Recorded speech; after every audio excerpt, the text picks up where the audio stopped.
मालिक की साजी नवाजी प्यारी सासंग जियो,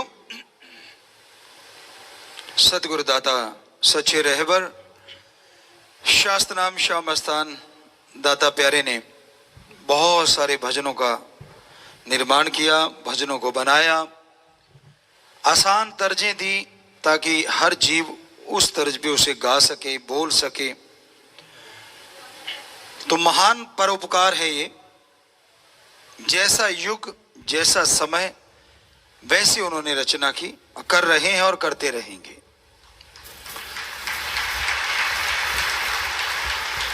यहाँ पे प्यार मोहब्बत की चर्चा जब जब भी होती है उसका मतलब बेगर्ज निस्वार्थ भावना से, आत्मा का आत्मा से और आत्मा का परमात्मा से प्यार। यही सिखाया सतगुरु ने, आपस में प्रेम करो लेकिन गर्ज नहीं होनी चाहिए। यहां गर्ज आती है वहां प्यार कमजोर पड़ जाता है। पर इस दुनिया में तो गर्ज के बिना कोई प्यार जानता ही नहीं करना। शुरू से निगाह मारिए, मां बेटे का प्यार, बच्चा समझदार नहीं, समझ नहीं, और मां भी प्यार में डूबी है, लेकिन बच्चा थोड़ा बड़ा होता है तो उसे समझ आने लगती है। मां बाप को यह होता है कि बड़ा होके हमारा नाम रोशन करेगा, बड़ा होके ये तरक्की करेगा, बड़ा होके हमें बुलंदियों पे ले जाएगा। पर क्या ऐसी शिक्षा आपने उसके अंदर भरी? क्या ऐसे संस्कार आपने उनके अंदर दिए?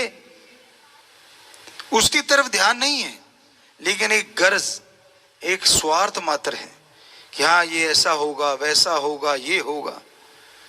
तो हम ये नहीं कहते कि ये रिश्ते कोई गलत हैं, सही हैं अपनी जगह। हमारी ये संस्कृति है कि पहले बच्चे की संभाल माँ बाप करते हैं और बाद में बुजुर्गों की संभाल बच्चे करते हैं। लेकिन हमारा कहने का मतलब, अगर आप अपने बच्चों को बहुत ही अच्छा बनाना चाहते हैं तो उसके अंदर संस्कार भरिए। और बेपरवाह जी ने जो प्यार मोहब्बत की प्रथा चलाई, सत्संगी को प्रेमी कहा जाता है। और किसका प्रेमी? ओम हरि अल्लाह वाहिगुरु राम का, सतगुरु का प्रेमी, जो मालिक की बनाई सृष्टि से बेगर्ज निस्वार्थ भावना से प्यार करे, मालिक की बनाई औलाद के लिए भला सोचे और भले के साथ साथ इंसानियत को कभी मरने ना दे। प्यार का रास्ता जो राम वाला रास्ता है, प्रेम का रास्ता जो प्रभु का रास्ता है, इस कलयुग में कठिन है, मुश्किल है। लोग बड़े ताने उल्हाने देते हैं, लोग रोकते हैं, टोकते हैं, पर आपने तो उधर ध्यान नहीं ना देना। कौन क्या कहता है, क्या नहीं कहता, ये उन पे छोड़ दीजिए। हर इंसान मर्जी का मालिक है। और हमेशा हम आपको पहले भी कहते रहे हैं कि इंसान को पकड़ के रोक लेते कि भाई इधर मत जाना, पर ये जो 2.5-3 इंच की जुबान है ना, इसको रोक पाना बड़ा मुश्किल है। तो कोई क्या कहता है, कोई क्या बोल रहा है, उस तरफ ध्यान नहीं देना। आपने ध्यान देना है कि हमें हमारे गुरु पीर फकीर ने सिखाया क्या है और हमें चलना किधर है। ध्यान सिर्फ उधर होना चाहिए। ना अहंकार करो, ना आपके शब्दों में कोई ऐसा अहंकार झलकना चाहिए, क्योंकि ये तो शिक्षा ही नहीं। ना किसी को बुरा बोलो, ना किसी को बुरा कहो। हाँ, अपने प्यार मोहब्बत के रास्ते पे आप हौसले के साथ, आप दृढ़ता के साथ आगे बढ़ते जाओ। यही बेपरवाह शास्त्र नाम जी दाता ने सिखाया है। और आपको पहले की तरह हमेशा कहते, तेनू यार नाल की, तेनू चोर नाल की, तू अपनी नवेड़ तेनू होर नाल की। रास्ता तय करना है एक मालिक के प्यारे ने, तो जो सतगुरु बेपरवाह दाता रहबर ने बता रखा है उस रास्ते पे चलिए, उस ओम हरि राम का नाम जपो, जो आपको आने वाली बहुत सारी समस्याओं से, परेशानियों से, मुश्किलों से बचा लेगा, आपके अंदर आत्मबल भर देगा। और जिनके अंदर आत्मबल होता है वो बुलंदियों को छू लेते हैं। जिनके अंदर आत्मबल होता है वो मन के हाथों मजबूर नहीं होते, और जो मन के हाथों मजबूर होते हैं उन्हें गुरु संत पीर फकीर की बात अच्छी नहीं लगती। ये मत भूलो, वो राम ओम हरि अल्लाह वाहिगुरु गॉड सबकी खबर रखता है, सबको जानता है। कई सज्जन ऐसे भी होते हैं, बहाना कर लिया, अब राम नाम में नहीं आना, मेरा तो काम धंधा पड़ा है भाई, मेरे तो दुकान में बिजनेस में लॉस हो जाएगा, मेरे तो ये हो जाएगा, मेरे तो सिर दर्द है, मेरे तो बदन दर्द है। आगे पीछे बिल्कुल दर्द नहीं होता। ये मत बोलो कि वो जानता नहीं, पर वो राम, उसके संत पीर फकीर सबका पर्दा रखते थे, रखते हैं और रखते ही रहेंगे। वो तो हाथ जोड़ के ये कहते हैं कि ये बहानेबाजी, अब तुझे रोज के नौकरी में 10,000 1,500 रुपए मिलते हो, वहां तो नहीं बहाना करता, तब तो सिर दर्द नहीं होता, तब तो कोई और काम धंधा नहीं होता। पता है अगर एब्सेंट हो गया तो 1,000 उड़ गया, 10,000 उड़ गया, जैसी भी आपकी नौकरी, तो उस समय तो बड़ा ध्यान रहता है। और जब राम नाम में बैठना हो, सत्संग में बैठना हो, तब बदन दर्द, सिर दर्द, फला काम में कमी, ये है वो है, बहुत सारी चीजें आप गिनवाने लग जाते हो। कई कह देते हैं जी राम नाम के लिए समय नहीं है। खाने के लिए समय, पीने के लिए समय, पहनने के लिए समय, सोने के लिए समय, हर कार्य के लिए समय है, और समय अनुसार ही आप खाते पीते हैं। लेकिन परमात्मा के लिए, प्रभु के लिए जब बात आती तब कहते समय नहीं है। तो ये तो बहानेबाजी है। हकीकत ये है समय तो है, पर आपको अलूणी सिल लगती है कि भाई मनोरंजन नहीं है, मजा नहीं आ रहा। ये नहीं पता राम नाम जपोगे, ओम हरि अल्लाह वाहिगुरु परमात्मा की भक्ति करोगे तो वो परमानंद आएगा जिसके सामने सारे मजे फीके पड़ जाते हैं, बौने रह जाते हैं। पर कई चीजों का रिजल्ट बाद में मिलता है। पंजाबी में एक कहावत है, सियाणे दा क्या ते औले दा खादा पिछों स्वाद आउंदा है। आंवला खा लो आप, एकदम से स्वाद नहीं आएगा, चरचरा सा, थोड़ा खट्टा सा, थोड़ा मीठा सा, लेकिन बाद में पेट के लिए बड़ी फायदेमंद है। बहुत सारे शरीर की चीजों के लिए, बालों के लिए मान लीजिए, और चीजों के लिए बड़ा फायदेमंद है। उसके बाद में कभी पानी पियो तो बड़ा स्वाद लगता है, बड़ा अच्छा लगता है। तो इसी तरह सियाना समझदार, जिसने उम्र का तजुर्बा लिया, उसे सियाना कहा जाता है। या सबसे जो राम से जुड़ा हुआ है वो सियाना होता है, तो उसकी बात का बाद में पता चलता है। इसी तरह राम नाम का और बेगर्ज प्यार करने का पता बाद में चलता है, जब आपको बेइंतहा खुशियां मिलनी शुरू होती हैं, जब आप परमानंद में माला माल हो जाते, परमानंद से जुड़ जाते हैं। तो प्यारी सासंग जियो, सतगुरु के एक अल्फाज पे कितनी देर भी बोलते रहें तो भी कम ही रहेगा। यानी गागर में सागर समाया हुआ है।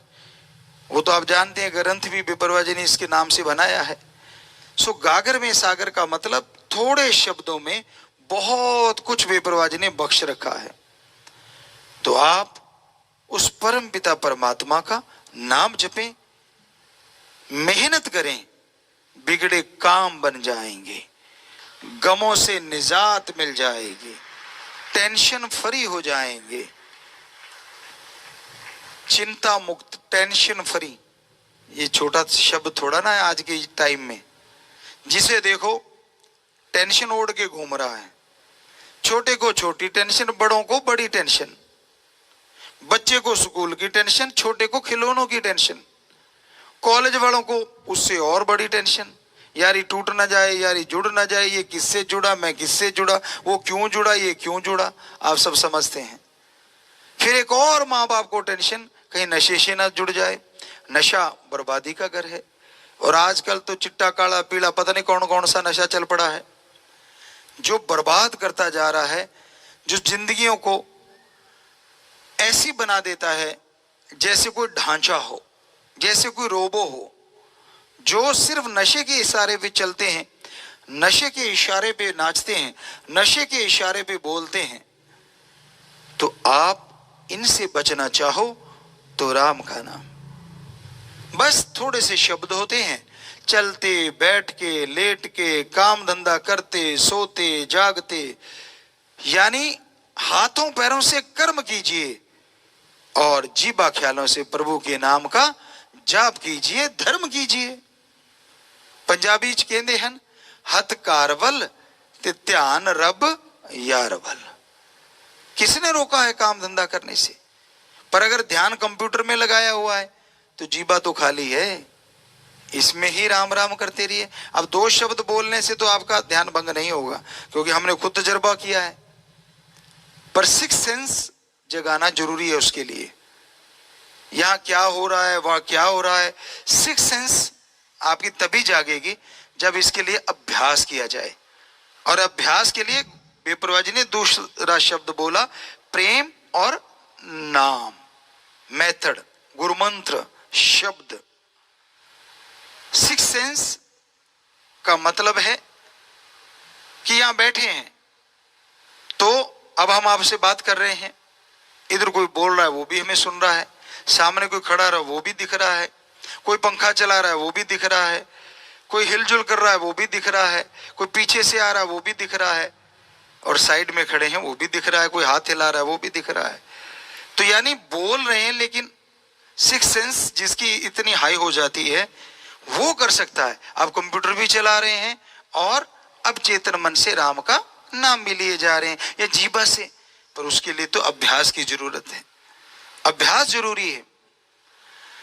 तो अभ्यास तभी होगा ना जब शब्द होंगे, और शब्द तभी होंगे जब आप गुरु के पास आएंगे। वैसे भी तो आप जाते हैं, अब अगर आप मैकेनिक बनना चाहते हैं तो उस्ताद बनाना जरूरी। अब बच्चे साज बजाते हैं, ऐसा साज बजाना चाहोगे तो इनके लिए आपको इनके पास सीखना जरूरी, या मास्टर के पास जाना जरूरी। अब सीधे तो नहीं, देखने वाले को लगता है यार उंगलियां ऐसी चला रहे हैं, चला के तो देखो लगेगा पता। कहना आसान है, अब चलाते चलाते गाना और मुश्किल हो जाता है। और कई बच्चे इतने टैलेंटेड होते हैं कि वो बहुत सारे साज भी बजा सकते हैं और गा भी सकते हैं। मतलब करत करत अभ्यास के जड़ मत होत सुजान। अभ्यास होता है अपना अपना, जैसे जैसे करते जाओगे वैसे वैसे आपके अंदर छुपा हुआ टैलेंट, दूसरे शब्दों में आपके अंदर का आत्मबल बढ़ता जाएगा और आप सक्सेस होते जाओगे, सफलता आपके कदम चूमने लगेगी। तो दो शब्दों में बड़ा सार छुपा है, नाम जपो और प्रेम करो। नाम, नाम कोई अलग पंथ नहीं है, नाम कोई अलग शब्द नहीं है। नाम हिंदी में कहें तो, अब इतने आप सब लोग जुड़े हुए हैं, यहां भी सेवादार बैठे हैं, अब अगर बंदा बंदा कहें तो कौन उठेगा? सारे बंदे हैं। पुरुष पुरुष कहें तो कौन उठेगा? स्त्री स्त्री कहें तो कौन उठेगा? बाई नेम बुलाएं तो झट से खड़े हो जाओगे। तो ये जो नाम बेपरवाह जी ने बोला है, ये उस ओम का नाम है, सुप्रीम पावर का नाम है। बाई नेम उसे कॉल करना है, उसे बुलाना है, उसे अभ्यास में लाना है, और जैसे ही उसका नाम आप पुकारेंगे तो उसका फल मिलेगा ही मिलेगा। अब मां कहने से मां सुन लेती है, तो उस ओम अल्लाह वाहिगुरु गॉड खुदा राम परमात्मा का नाम लेने से वो क्यों नहीं सुनेगा? टाइम लगता है, उसकी वजह भी आप ही हैं, आपके कर्म हैं। कर्मों की दीवार इतनी जबरदस्त खड़ी कर रखी है आत्मा और परमात्मा के बीच में आपने, कि आपकी आवाज तो वो सुन रहा है पर उसकी आवाज आप नहीं सुन रहे। ये मत भूलो कि आपकी आवाज नहीं जा रही उस तक, आपकी तो हर आवाज जा रही है, आपका हर कर्म जा रहा है प्रभु तक, पर वो जो भेज रहा है वो नहीं सुन पा रहे आप। क्यों? साईं मस्ताना जी सीधे शब्दों में कहते थे, कानों पे बड़ी मोहर लगा दी काल ने। दूसरे शब्दों में आपने कर्म कर करके एक दीवार खड़ी कर दी।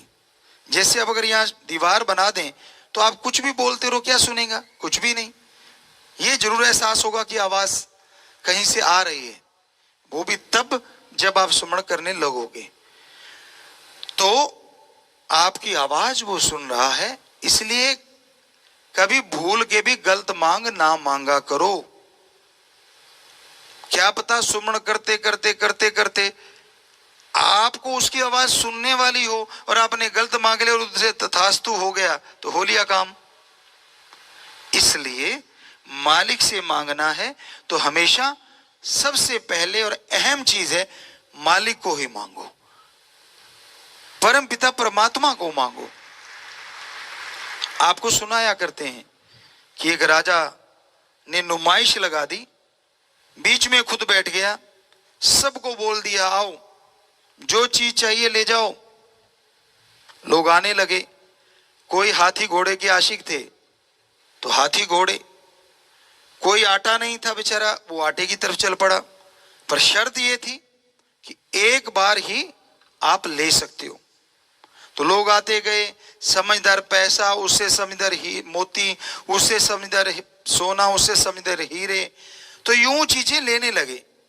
एक आया, राजा बैठा देख रहा था। राजा से बोला, हे राजन, इस किले के ग्राउंड में जो भी साजो सामान आपने लगाया है, क्या हम कुछ भी ले सकते हैं? राजा कहने लगा, बिल्कुल।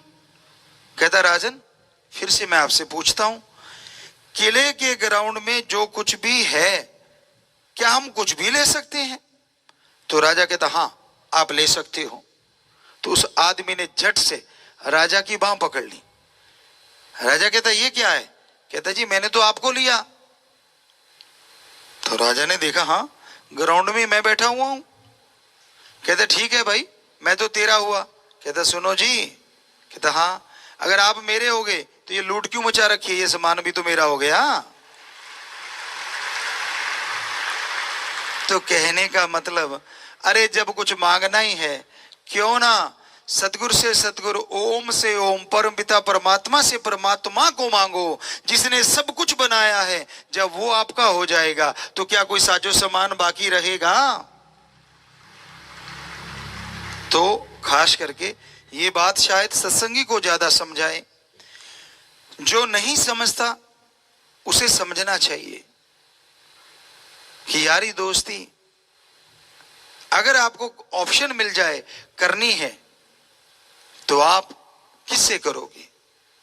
कि आप दुनियावी लोगों से यानी किसी से भी दोस्ती कर सकते हो। तो जिसकी पहुंच होगी, यार दुकानदार से कर लेते हैं, कोई सोचेगा यार थानेदार से कर लेते हैं, कोई सोचेगा नहीं यार जैसी समझ एसपी साहब से, फलां से मंत्री, यूं। लेकिन ज्यादा समझदार क्या सोचेगा, क्यों ना सीधी प्रधानमंत्री जी से दोस्ती कर लें, उनसे कर ली तो बाकी सारा साजो सामान बीच में ही आ गया। ये तो आप समझ गए। तो उसी तरह भगवान वाली बात है, अगर मांगना ही है, दोस्ती करनी ही है, तो क्यों ना ओम हरि अल्लाह वाहिगुरु राम से ही कर लें, ताकि सारा साजो सामान बीच में ही आ जाए। और ये भी आपको गारंटी देते हैं, जब उससे दोस्ती कर ली साजो सामान फीका लगने लग जाएगा, क्योंकि उसकी दोस्ती में बड़ा हरी रस है, अमृत है, आबो हयात है, जिसको पीते ही अंदर बाहर बड़ी मस्ती आती है, बड़ा नशा आता है, बड़ी खुशी आती है। तो बेपरवाह जी ये दो शब्द पे ही हमने व्याख्या की है। सारा भजन तो पता नहीं कहां से कहां, पता नहीं कितना टाइम चाहिए कि नाम और प्रेम दो चीजें, इसमें भी अभी कितनी देर व्याख्या कर सकते हैं, कितनी देर लगे रह सकते हैं, लेकिन टाइम समय जरूरी है, क्योंकि आज के बच्चों को ज्यादा बर्दाश्त नहीं होता ज्यादा टाइम अगर बोलेंगे तो, क्योंकि तड़क भड़क चड़क मड़क भी थोड़ा चाहिए। तो इसलिए हम भजन सुनाते हैं। भजन को हमेशा क्या कहा करते हैं? Sugar coated quinine. आप जानते होंगे, बहुत बार कहा है हमने। तो वो शुगर कोटेड कुनैन भी आपको सुनाएंगे, क्योंकि बाहर से आपके धुन बज जाएगी, साज बज जाएंगे, पर अंदर जो समान है वो राम नाम का ही है। हमारे सब्जेक्ट एक ही रहता है, अपने सतगुरु मौला शास्त्र नाम शाह मस्तान दाता रहबर ओम हरि अल्लाह दाता की भक्ति, इबादत, उसकी आशिकी। हमारे लिए वो सब कुछ हैं, हमारे लिए सब कुछ थे और हमारे लिए सब कुछ रहेंगे। हमारी एक एक बूंद जो खून की चल रही है उस पे एक ठप्पा लगा है शाह सतनाम शाह मस्तान, उस ओम हरि राम का ही ठप्पा है। तो इसलिए कुछ भी हम गाते हैं, कुछ भी बोलते हैं, अर्थ जो मर्जी निकालते रहो, आपकी मर्जी, पर हम तो अपने उस राम, अपने सतगुरु दाता के लिए ही गाते थे, गाते हैं और गाते रहेंगे। अपने लिए हर कोई कार्य करता है, प्रभु की सृष्टि के लिए कार्य करना अपने आप में बेमिसाल है।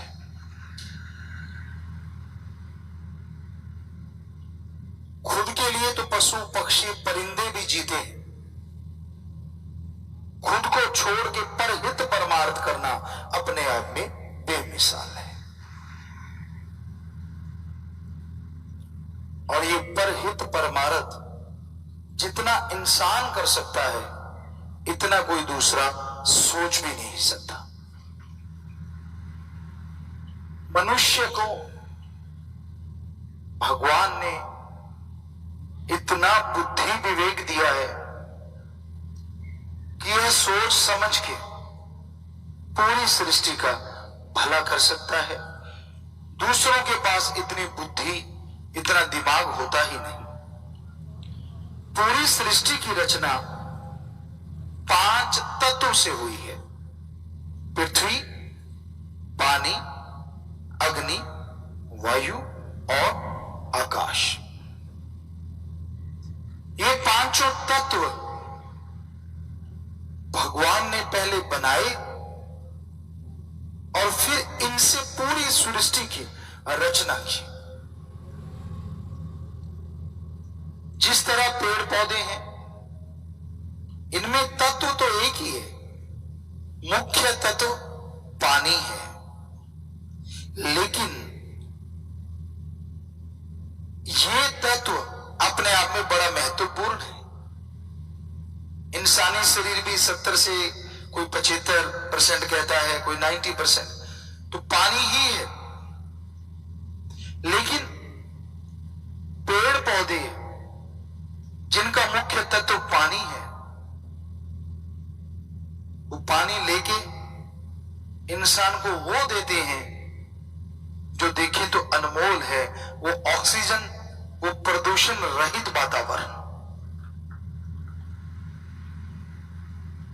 इसके बाद कीड़े मकोड़े हैं जिनमें हवा और आग होती है। रेगिस्तान में हमने ऐसे ऐसे कीड़े रेंगते देखे हैं, आपने भी देखे होंगे किसी न किसी ने। वहां पानी नहीं होता, लेकिन हवा होती है और आग होता है, वो नेचुरली वहां ज्यादा होता है, तो इसलिए उनको ज्यादा जरूरत ही नहीं पड़ती पानी की, वो उसी के सहारे जिंदगी जीते हैं। पक्षी हैं, इनमें पानी आग यानी हवा, पानी और थोड़ी सी पृथ्वी की मात्रा होती है। पशुओं में जो होता है उसमें आकाश तत्व नहीं होता, बाकी चारों तत्व होते हैं। ये आकाश तत्व इंसान में सबसे ज्यादा पाया जाता है और उसी की वजह से इंसान की बुद्धि विवेक सबसे ज्यादा है। इंसान से शक्तिशाली तो बहुत सारे जानवर हैं, कोई भी ले लिए, सांड है, झूठा है, घोड़ा है, ऊंट है, बैल है, जिराफ है, शेर है, चीता है, सब इंसान से ताकतवर है। बॉडीली देखें तो सब पावरफुल है, लेकिन आकाश तत्व उनमें इतना नहीं है, बुद्धि विवेक नहीं, तो आदमी उनको अपनी उंगलियों पे नचाता है। ये आदमी की बुद्धि की वजह से है। पर इस बुद्धि विवेक से जब इंसान काम नहीं लेता और बुरे कर्म करने लगता है तो कहते विनाश काले विपरीत बुद्धि, कि जब इंसान का बुरा समय आता है तो उसकी बुद्धि विवेक उसका साथ छोड़ते हैं और वो मन के मते चलता हुआ अपने पांव पे कुल्हाड़ा मारता रहता है। इस बुद्धि विवेक से इंसान को अच्छे कर्म करने चाहिए, लंबा सोचना चाहिए, छोटा नहीं। और जो इस बुद्धि विवेक से लंबा सोचते हैं, दूसरा बोलने से पहले तोलो कि आप जो बोलने जा रहे हो वो क्या है। गुस्सा ना करो। क्रोध आज के दौर में हावी है, हर किसी को क्रोध आता है। हाँ, संतों का क्रोध दाती है, अगर उसे दात के रूप में ले ले, और दुनियादारी का क्रोध घाती है, चाहे उसे प्यार के रूप में ले ले। तो क्रोध जब इंसान को आता है तो वो सब कुछ भूल जाता है, बस उसके लिए विनाश विनाश और सिर्फ विनाश। करता दूसरों का है, होता खुद का है। जितना समय दूसरों को दबाने में, दूसरों का विनाश करने में लगाते हो, काश उससे आधा समय दूसरों का भला करने में लगा दो। हम आपको गारंटी देते हैं आपका भला परमात्मा जरूर करेगा। कितनी तिकड़मबाजी लड़ाते हो ना आप, कितनी स्कीम लड़ाते हो, क्या क्या प्लानिंग बनाते हो दूसरों को नीचा दिखाने के लिए। काश आधी स्कीम बना लो दूसरों को ऊपर उठाने के लिए कि भाई वो बड़े हो जाएं, अच्छे हो जाएं, नेक हो जाएं। हम गारंटी देते हैं ईश्वर उस नेक का आपको फल जरूर देंगे और आपका नाम रोशन जरूर होगा। तो बुद्धि विवेक से काम लेना चाहिए। जल्दबाज लाई लग, पंजाबी च कहते लाई लग ना होवे घर वाला ते चंद्रा गमांड ना होवे। जो दूसरों के कहने में आ जाते हैं, ऐसा पति नहीं होना चाहिए, ऐसा पड़ोसी नहीं होना चाहिए, वरना कलह कलेश रहता है। अपनी बुद्धि से काम लो। आज लोग एक दूसरे को इस्तेमाल कर रहे हैं। सबसे छोटा उसको थोड़ा सा बड़े वाला, उससे उसको बड़े वाला, उससे उसको बड़े वाला, एक दूसरे का इस्तेमाल कर करके लोग अपना उल्लू सीधा कर रहे हैं। तो बुद्धि विवेक से काम लीजिए, किसी के हत्थे ना चढ़ो और ईश्वर की भक्ति करो, जमीन से जुड़े रहो, औकात ना भूलो। हम कभी नहीं बोलते कि हम तो खाकसार हैं, हम तो चौकीदार हैं, शास्त्र नाम शाह मस्तान जी का रहमो करम, वो कुछ भी बनवा दे, हम तो कुछ भी नहीं कर सकते। सब कर्म करावन हाथ, शास्त्र नाम शाह मस्तान मेरा सदगुरु मौला है।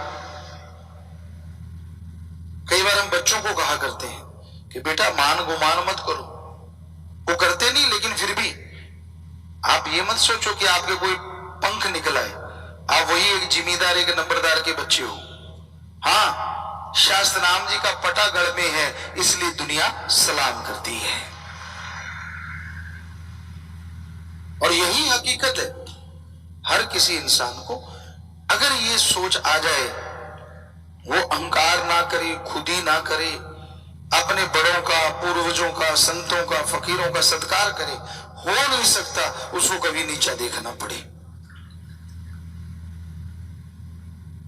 इसलिए कभी किसी का बुरा ना करो, अपने घर से शुरुआत करो। माता पिता, आप कहते हो मेरे लिए क्या किया, आपको इस दुनिया में लेके आए। कई बच्चे कहते थे मैंने कौन सा कहा था मुझे जन्म दो, जब तू बच्चे पैदा करेगा तब भी तेरे बच्चे नहीं कहेंगे कि मुझे पैदा करो। ये कुदरती है, ये नेचर का असूल है, ये कुदरत ने नियम बनाया है। और आपके पिता ने कभी अपने शायद बाप से नहीं पूछा होगा मुझे दुनिया में क्यों लेके आया, क्यों? क्योंकि वो सुलझे हुए होते हैं, उन्हें समझ होती है कि हाँ, कि भाई समय के अनुसार तो जैसा कुदरत चाहती है वैसा होना ही है। तो ये गलत बात है जो आप सवाल कर देते हो, मैंने कौन सा कहा था, मुझे क्यों जन्म दिया, मैंने कौन सा कहा? ये कुदरत ने कहा है, ना तूने कहा है, ना तेरे बाप ने कहा है। जिनके बच्चे नहीं होते उनसे पूछ के देखो, आपको बातें आती हैं, बेचारों का क्या हाल होता है। औलाद का मुंह देखना चाहते हैं पर नहीं होता, कुदरत को नहीं मंजूर। तो ये सब कुदरत का दायरा है।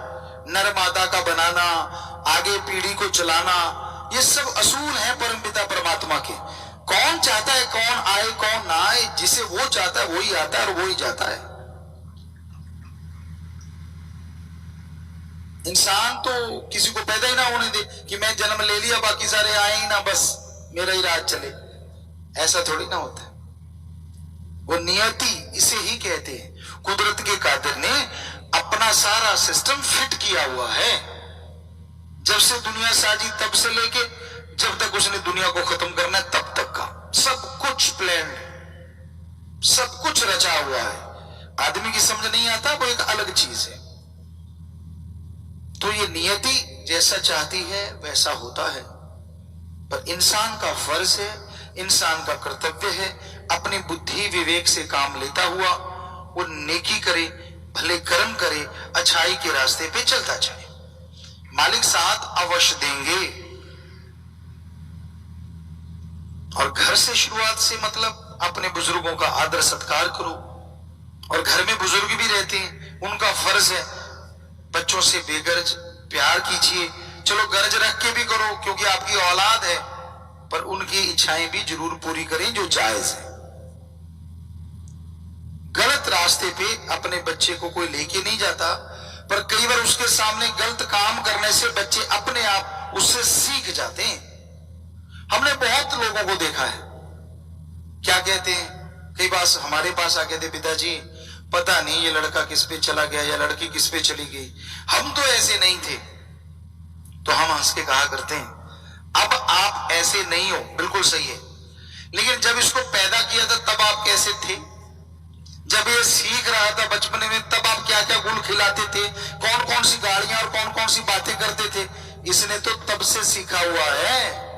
पहले टीचर मास्टर तो माँ बाप ही होते हैं ना, या बहन भाई होते हैं, अब पड़ोसी थोड़े ना सिखा गए उतना। उदाहरण के तौर पे आप घर में हैं, चर्चा करते, आपकी पत्नी है, आप हैं, आपका बेटा बेटी जो भी है, आप उनसे बात करते हैं कि बेटा झूठ नहीं बोलना चाहिए, कभी गप नहीं मारना चाहिए। इतने में फोन आता है, आपकी बीबी कहती है जी हाथ लगा के बंद करके कि दफ्तर से फोन आया, तो आप कहते थे कह दो घर में नहीं है।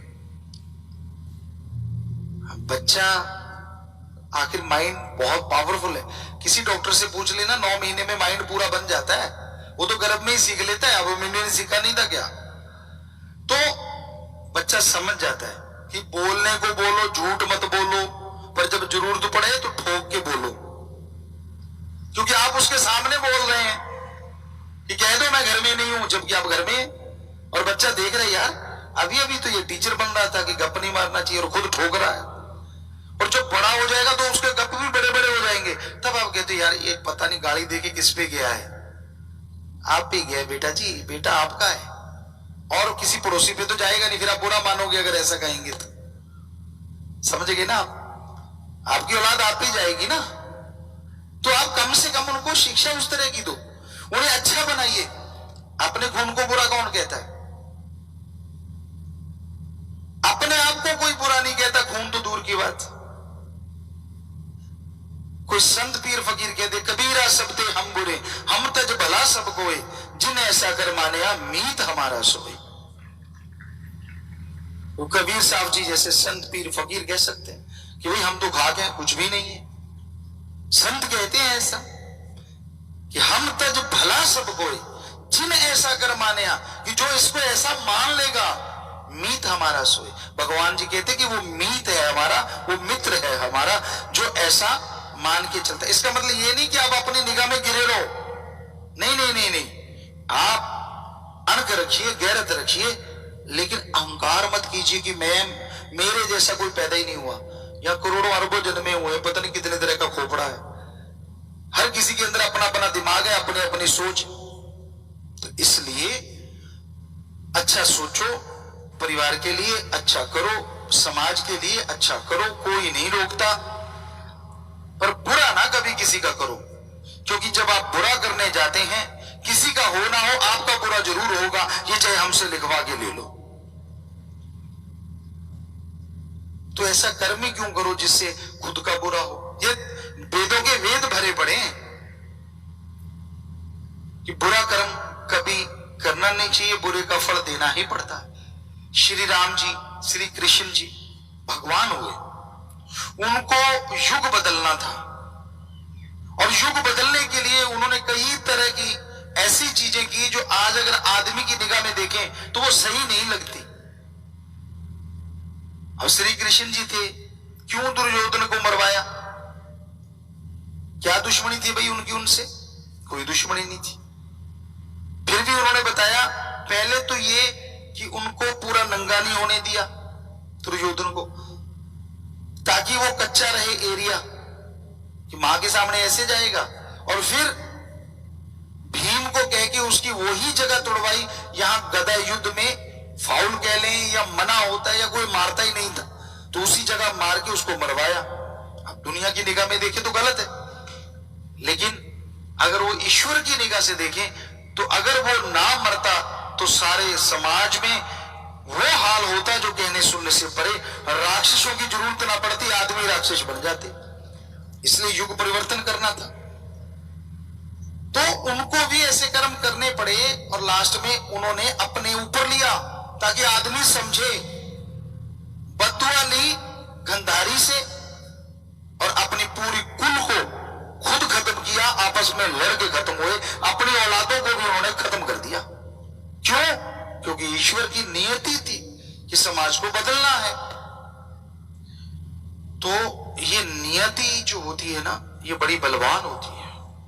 आदमी कितना भी जोर लगाए ये बदलती नहीं। हां, ईश्वर का नाम जपे, अपने पीर फकीर के 100% यकीन करे, जो वो करता है सही करता था, सही करता है और सही करता रहेगा।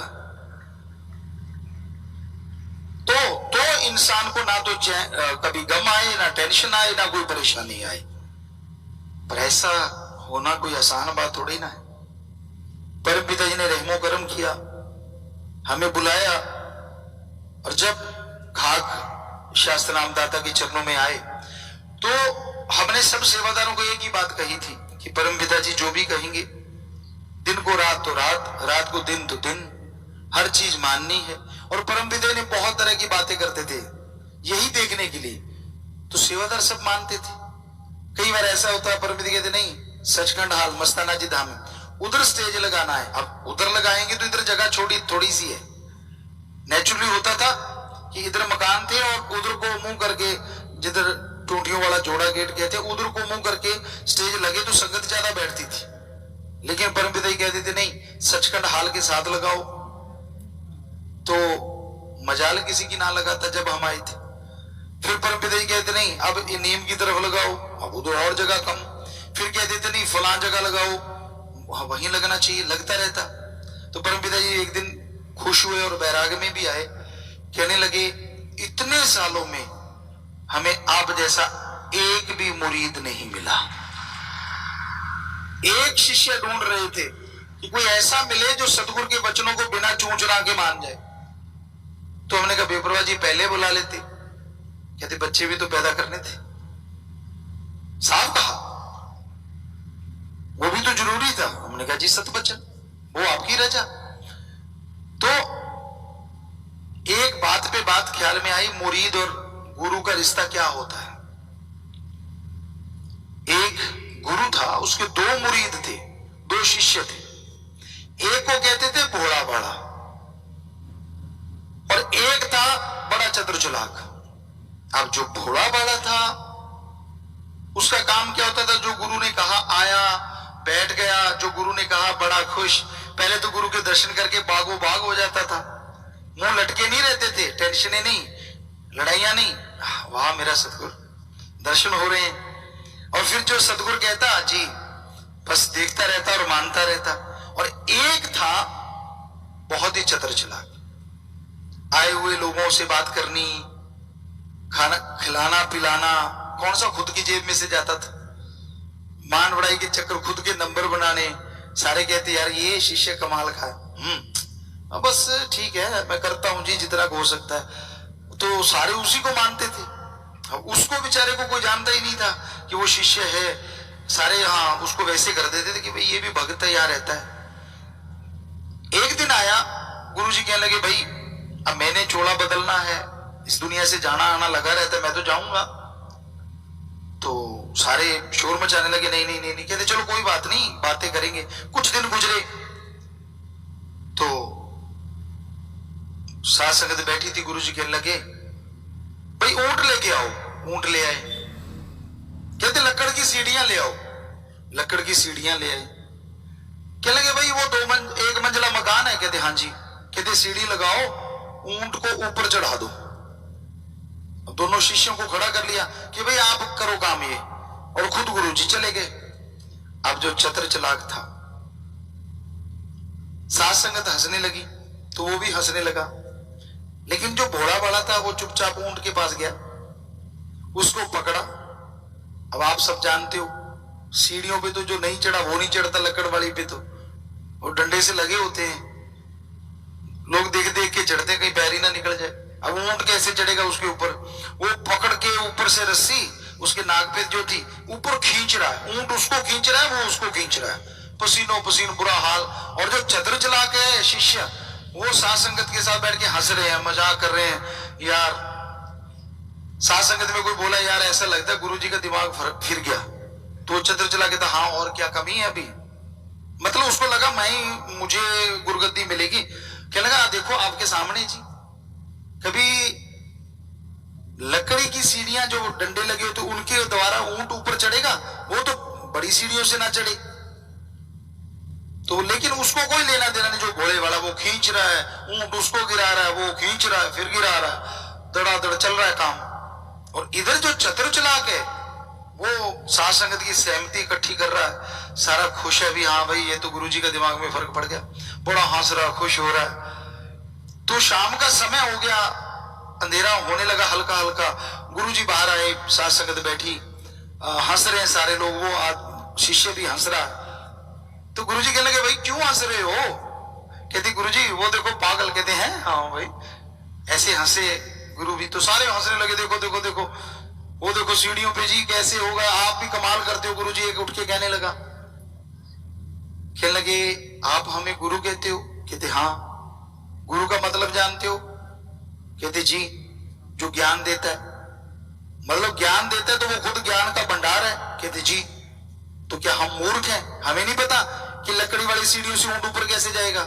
सारे सन्नाटा छा गया, चुप, सारे बोलती बंद हो गई। गुरुजी मुस्कुरा के कहने लगे हमें भी पता है कि इन सीढ़ियों से ऊंट ऊपर नहीं चढ़ेगा, पर हम देख रहे थे हमारे वचनों पे 100% अमल कौन करता है, यही तो देखना था। आसान आसान चीजें तो सारे ही कर लेते हैं, यही तो देखना था। तो उसको गुरुगद्दी देते हैं हम।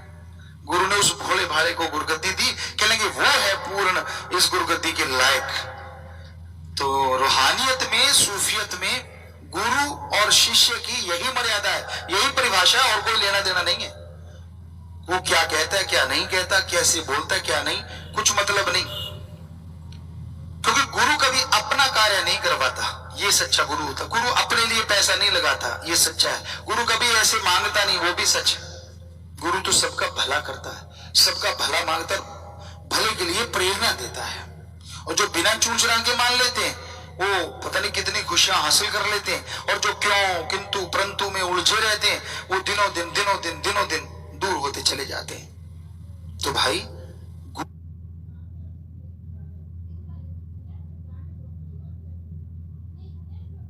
आपको सौंपे हुए हैं, आप जरूर अपनी जिंदगी के बारे में देखा करो।